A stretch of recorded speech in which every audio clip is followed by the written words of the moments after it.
Look, I need to be honest with you right from the start. My name is Quell, and I used to be someone important. Used to be. Past tense. You know how they say pride comes before a fall? Well, they are not kidding. And my fall was so spectacular that 3 sectors still talk about it during their breakfast cycles. But let me back up. Let me tell you about the day I made the biggest mistake of my very long, very stupid life. Zenith 7 is, or was, my territory. Picture a massive trade station floating in neutral space, right at the intersection of 5 different territorial zones. Beings from every corner of the galaxy come through here. Merchants, traders, diplomats, thieves, and everything in between. The marketplace alone stretches across 3 full decks, and on any given rotation, you will find about 40 different species trying to sell, buy, or steal something. I was Vexorian, which, if you do not know, meant I stood nearly 8 feet tall with muscles that could bend tourist steel. My scales were deep purple, almost black, and when I wanted to intimidate someone, all I had to do was flex my dorsal spines. They would light up with bioluminescence, and most species would immediately find somewhere else to be. My claws, sharp enough to carve through most armor plating. My reputation, even sharper. For 5 cycles, I ran the unofficial all security on 3 different marketplace levels. Nothing moved without my approval. Nothing happened without my knowledge. Station security looked the other way because, honestly, I kept things running smooth. Sure, I took a percentage here and there. Sure, some vendors paid protection fees, but everyone knew the rules and everyone stayed safe. I was Quell, without question, the biggest, meanest, most feared enforcer in 3 sectors. Then she walked into my marketplace. It was a standard rotation, middle of the commercial cycle when traffic hits its peak. I was making my rounds, collecting my fees, making sure everyone remembered to keep the peace around here. The usual crowd. Tagarian merchants arguing over spice prices, couple of HFY drones buzzing around the textiles, some Quellan diplomats pretending they were not buying contraband. Normal stuff. Then I saw her. Human. Female. Maybe 5.5 feet tall, which, let me tell you, is laughably tiny by station standards. She had dark hair pulled back in some kind of tail, brown skin, and she was wearing the standard exchange student uniform from the Galactic University program. She looked young, probably fresh off whatever death world humans come from, and she was browsing a fruit vendor stall like she had no idea where she was or what kind of station this was. My first thought, easy target. My second thought, this is going to be fun. My third thought, which I should have paid more attention to, was wondering why every other vendor in that section suddenly got very quiet when she walked past, why the Tagarian merchant actually stepped back from his stall, why the HFY drones changed their flight pattern to avoid her. But you know what? I ignored that little voice in my head, that voice that said, maybe, just maybe, I should leave this one alone.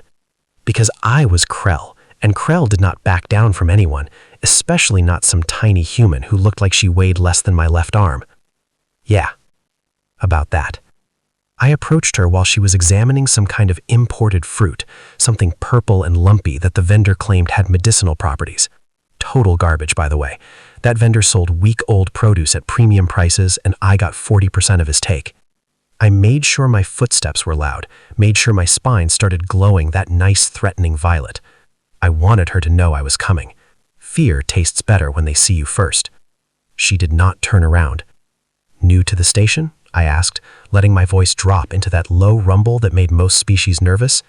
I positioned myself right behind her, close enough that my shadow covered her completely. She picked up the fruit, examined it from another angle, then put it back down. Still did not turn around. "You are blocking the light," she said. Her voice was calm, flat, almost bored. "Oh, I like that. The ones who pretend to be brave are the most fun to break. I asked you a question, little human." She finally turned around, and I got my first good look at her face. Young, maybe early 20s in human years, which I had heard was barely adult for them. Her eyes were dark brown, and they looked at me the way you might look at a mild inconvenience, like a door that didn't open on the first try. "Yes," she said. "I am new. 3 days now. The fruit is overpriced and probably expired, and you're standing in my personal space. Please move."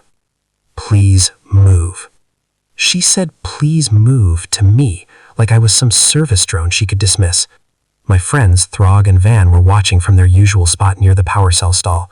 Throg was crawling, built low and wide like a living tank, and Van was silico, all crystalline edges and sharp angles. They started laughing, that clicking, hissing sound that meant they smelled blood in the water. Do you know who I am? I leaned down, putting my face close to hers. My breath, which I know for a fact smells like rotting meat because I enjoy that fact, washed over her. She did not flinch, did not blink, did not move at all. I am going to guess you are the local extortionist. You take money from these vendors, you intimidate newcomers, and you think being large makes you dangerous. She paused. I am giving you one warning. Leave me alone. Do not approach me again. Do not speak to me again. Pretend I do not exist, and we will both continue having pleasant days. The marketplace had gone completely silent. Every being within earshot had stopped what they were doing. The Tagarian merchant was backing towards his stall's rear exit. A Hive War drone actually flew into a support beam because it was watching us instead of where it was going. I laughed. I couldn't help it. This tiny, fragile thing from Earth was giving me a warning. Me? Quell, the immovable? Quell, the undefeated? Quell who once threw a Brompton clean through a cargo bay door? Did you hear that? I called out to Throg and Van. The human gave me a warning. They laughed harder, then Crystalline Body chimed with the vibrations. A human, Throg called out. Do you know what species you were talking to? That's Quell. He breaks things for fun. He breaks people for profit. I know humans are supposed to be tough, Van added, his voice like grinding glass. But you are what, 100 pounds? 110? Quell could use you as a toothpick.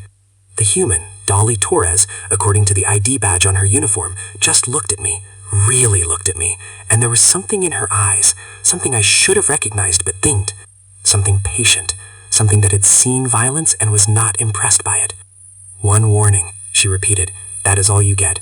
Then she turned around, picked up a different fruit from another vendor stall, paid for it with actual credits instead of trying to negotiate, and walked away. Just walked away, like I was nothing, like I didn't matter. Throg and Van were howling with laughter now. Oh, you are going to make her regret that, right? Throg said. She needs to learn respect. Agreed. I watched her walk down the concourse, her small frame disappearing into the crowd. Yeah, I said. Yeah, she does. If I could go back to that moment, I would punch myself in my stupid face. So here's the thing about being a bully. Once you start, once you commit to making someone's life difficult, you can't just stop. If you back down, everyone sees it. Your reputation cracks. Other people start thinking maybe they don't need to pay you respect or credits or fear. The whole system falls apart. At least that's what I told myself the next day when I decided to make Dolly Torres regret her little warning. I found her in the station commissary during mid-cycle meal period. She was sitting alone at a corner table, reading something on a datapad, eating some kind of grain bowl. She looked peaceful, content, completely unaware that I was about to ruin her day. I walked past her table, casual-like, and just happened to bump it with my hip. Not hard, just enough. Plate flipped, sending her food across the table and into her lap.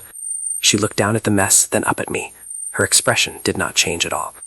Oops, I said, showing all my teeth. Clumsy me. Throg and Van were at a nearby table, watching, grinning. A few other beings in the commissary went quiet. Some got up and left. Smart ones. Dolly carefully scraped the food off her uniform, wiped down the datapad, and stood up. She was still so much shorter than me that I had to look down at a steep angle just to see her face. That's 2, she said quietly. 2 what? I leaned in close again. 2 chances. You had 1. Now you have had 2. There will not be a 3. Then she walked away again, just left her mess on the table and walked out of the commissary like nothing had happened. Over the next rotation, I made it my personal mission to remind her exactly where she stood in the station hierarchy. I saw her datapad sitting unattended at a library terminal, accidentally knocked it off the desk, cracked the screen pretty good. Found her purchasing supplies at a provisions vendor, made sure to stand close enough that she couldn't reach half the shelves. Saw her walking down a corridor, made sure to bump her into the wall. Just small stuff, petty stuff, the kind of stuff that grinds people down. She never reacted, never raised her voice, never even looked annoyed. She would just stop, look at me with those dark brown eyes, and continue with whatever she was doing. On the 3rd day, station security finally noticed. Well, they had noticed before, but they finally decided to do something about it. Blix, a Korean officer with the face tentacles and the perpetually disappointed expression, cornered me outside the marketplace. "Quell," he said, his translator giving his voice a wet, bubbling quality. "I am getting complaints about harassment of a university exchange student. May I say why at all innocent? I have not done anything. Maybe the little human is just clumsy, not used to station life yet?" Blix's tentacles twitched, which meant he was annoyed. "I have surveillance footage of you destroying her property, multiple witnesses of you physically intimidating her. This needs to stop. Take it up with Station Commander Vorin," I said. "I'm sure he will be very interested in your concerns."